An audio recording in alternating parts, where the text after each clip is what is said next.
One of the things I often encourage those that I work with to do is once the dust settles a little bit, if you're reconciling and rebuilding after broken trust, is look into and reflect on what are the secondary disappointments, for lack of a better term. So what do I mean? Obviously, when we discover somebody that we love and trust the most has secrets, it devastates us to the core.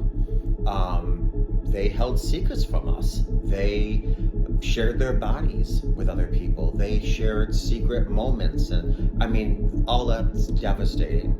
But when the dust settles, I want you to do a little deep reflection on the secondary disappointments, like I said. And what do I mean? I actually volunteer on our church's council on the marriage ministry. And I was talking to this gentleman a few weeks ago, actually. And he said, I can't believe what my wife did, and I'm, devastated, and I just don't know who she is. And we were talking, and one of the things that he said was, when I met my wife, one of the things that I completely fell in love with head over heels is she was so giving, so generous, so selfless. And he just really fell in love with that